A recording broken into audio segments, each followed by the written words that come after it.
Hello friends, आज हम start करते हैं हमारा सेकेंड लेक्चर, जिसमें हम पढ़ेंगे हमारे टॉपिक नेम रिएक्शंस की सेकेंड रिएक्शन। हमने फर्स्ट रिएक्शन पहले वाले वीडियो में कंप्लीट कर ली थी, जो थी हमारी कैनिजारो रिएक्शन। अब हम हमारी सेकेंड रिएक्शन स्टार्ट करते हैं, जो कि हमारी रिएक्शन है एल्डोल कंडेंसेशन रिएक्शन।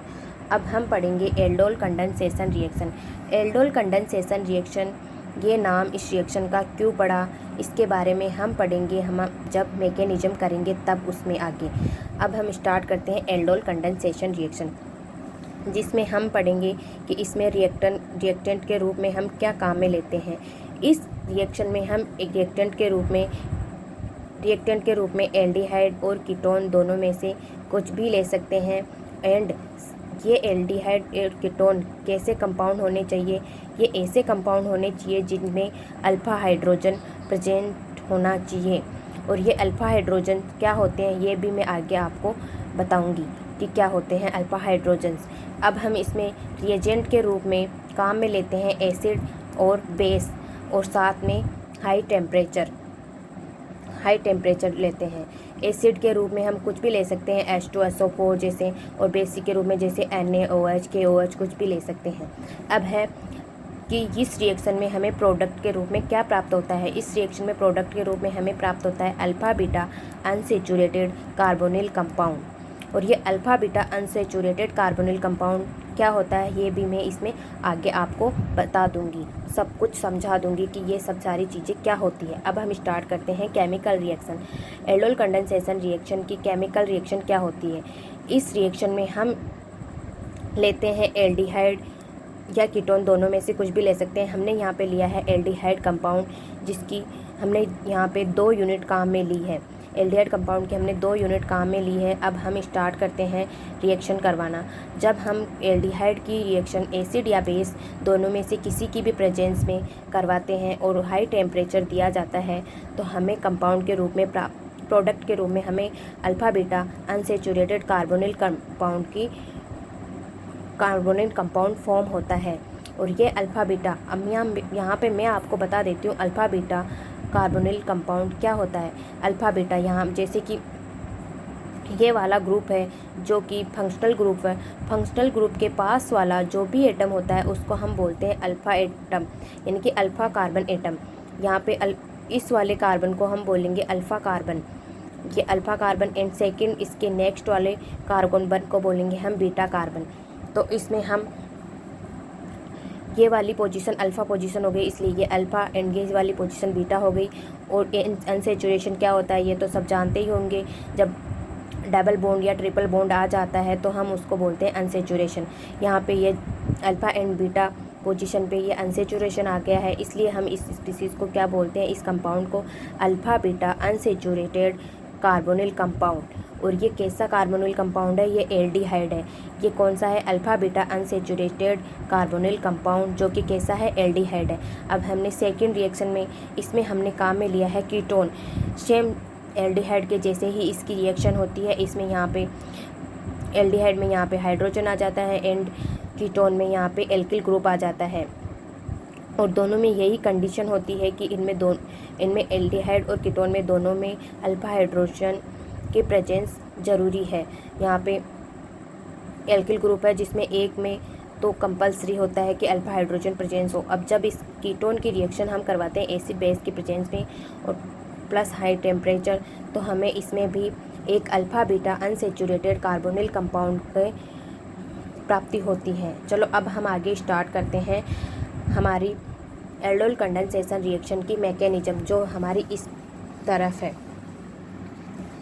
इस मैकेनिज्म में मैं आपको बताऊंगी कि इस रिएक्शन को एल्डोल कंडेंसेशन रिएक्शन क्यों कहा जाता है, इसका एल्डोल कंडेंसेशन नाम किस वजह से पड़ा। चलो हम स्टार्ट करते हैं मैकेनिज्म।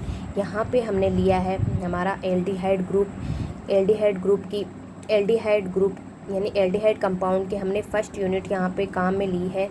फर्स्ट यूनिट में हमने ये एल्डिहाइड ग्रुप है, और एल्डिहाइड ग्रुप में ये हमारी कंडीशन थी कि हमें इस ग्रुप में अल्फ़ा हाइड्रोजन की अल्फ़ा हाइड्रोजन प्रेजेंट होना चाहिए। तो मैंने आगे पहले आपको बताया था कि ये है हमारा एल्डिहाइड ग्रुप और इसके जस्ट पास वाला कार्बन एटम जो कि होता है अल्फ़ा कार्बन, और इस अल्फ़ा कार्बन से जुड़े जो जितने भी हाइड्रोजन एटम है वो हमारे हो गए अल्फ़ा हाइड्रोजन। इस कार्बन एटम पे 3 अल्फ़ा हाइड्रोजन लगे हुए हैं। तो ये हमारा कंपाउंड हो गया जिसमें प्रेजेंट है अल्फ़ा हाइड्रोजन। जब हम इस कंपाउंड की रिएक्शन करवाते हैं बेस के प्रेजेंस में, और यहाँ पे बेस हमने लिया है OH आयन यानी कि हाइड्रोक्सिल आयन। हाइड्रोक्सिल आयन के प्रेजेंस में जब हम एल्डिहाइड की रिएक्शन करवाते हैं तो हाइड्रोक्सिल आयन को एक हाइड्रोजन चाहिए होता है। ये हम सबको पता है कि हाइड्रोक्सिल आयन हमेशा पॉजिटिव चार्ज वाले हाइड्रोजन आयन को अट्रैक्ट करता है, जिससे यहाँ पे ये हाइड्रोजन को कनेक्ट करके H2O के रूप में यहाँ से रिमूव हो जाता है और हमें प्राप्त होता है ये वाला कंपाउंड, जो कि जिसमें कि CH2 ग्रुप पे हाइड्रोजन रिमूव होने के कारण नेगेटिव चार्ज आ गया है और ये एक न्यूक्लियोफाइल की तरह बिहेव करेगा।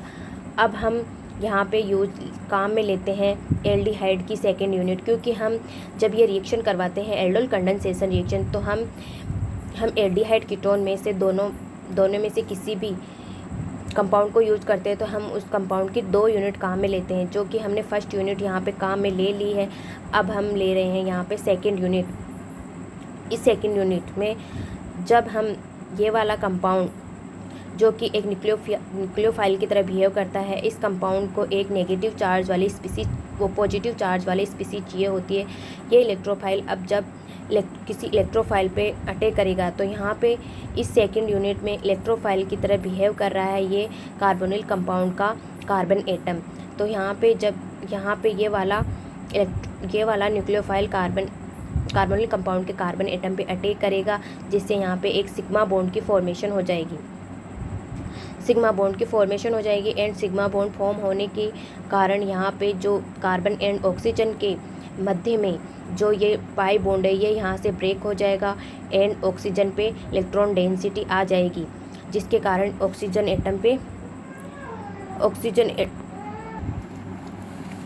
इसके बाद यहाँ पे हमें ये कंपाउंड प्राप्त होता है जिसमें ऑक्सीजन एटम पे नेगेटिव चार्ज आ जाता है।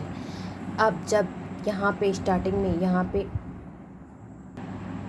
इस कंपाउंड का अब हम हाइड्रोलाइसिस करवाते हैं तब यहाँ से जो ये H+ है यहाँ से निकल के यहाँ पे O नेगेटिव से कनेक्ट हो जाएगा।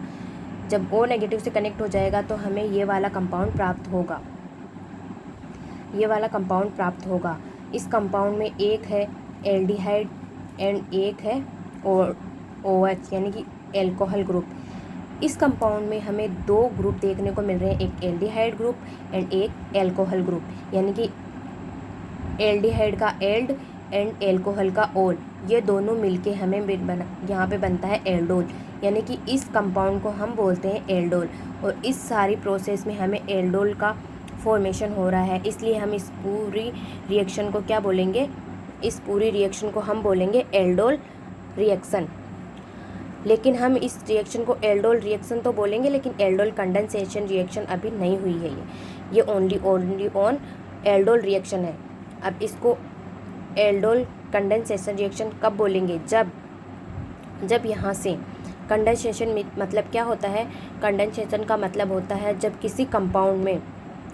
किसी कंपाउंड से कोई एक वाटर मॉलिक्यूल का रिमूव होता है, यानी कि जब किसी कंपाउंड से एक वाटर मॉलिक्यूल बाहर निकल जाता है तो हम उस प्रोसेस को बोलते हैं कंडेंसेशन रिएक्शन। तो ये जब एल्डोल बन गया है, अब इस एल्डोल को हाई टेम्परेचर पर हीट किया जाता है, यानी कि हाई टेम्परेचर दिया जाता है इस एल्डोल कंपाउंड को, तो यहाँ से एक वाटर मॉलिक्यूल रिमूव हो जाता है, जिसका मतलब यहाँ पे कंडेंसेशन हो गया। तो इस पूरी प्रोसेस को यानी कि इस पूरी रिएक्शन को हम बोलेंगे एल्डोल कंडेंसेशन रिएक्शन। और इस एल्डोल कंडेंसेशन रिएक्शन के फलस्वरूप हमें प्राप्त होता है ये वाला प्रोडक्ट, यानी कि जो हमारा प्रोडक्ट होता है वो यहाँ हमें प्राप्त हो जाता है। और ये हमारा प्रोडक्ट है अल्फ़ा बीटा अनसैचुरेटेड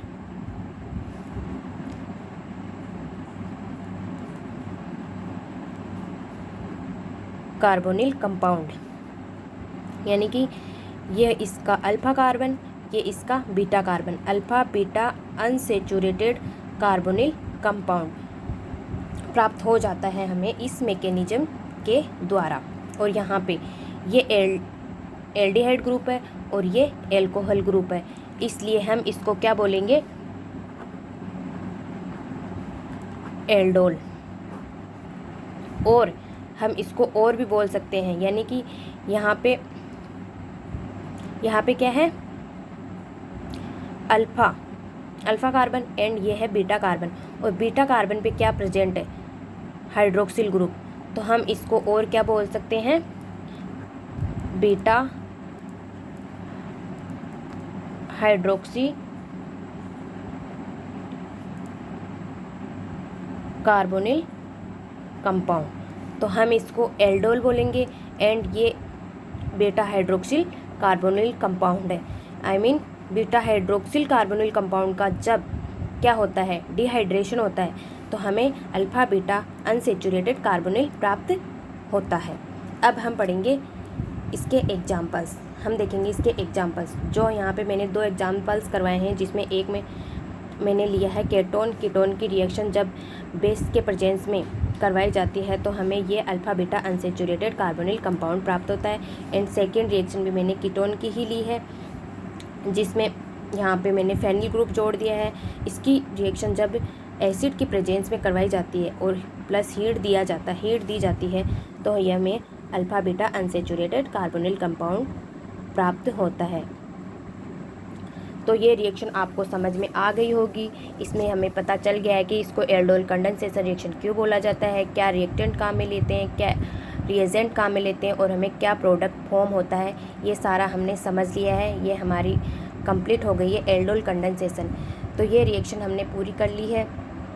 और जब हम किसी भी एग्ज़ाम को दें, यानी कि बीएससी में और एमएससी में जब ये रिएक्शन आ जाए तो आप सब इस तरीके से करना, यानी कि पहले इसके रिएक्टेंट रिएजेंट प्रोडक्ट लिखना, फर्स्ट पॉइंट में, सेकंड में केमिकल रिएक्शन लिखना, एंड थर्ड में हमें लिखना है मैकेनिज्म, एंड फोर्थ में हमें एग्जांपल्स एंड एप्लीकेशंस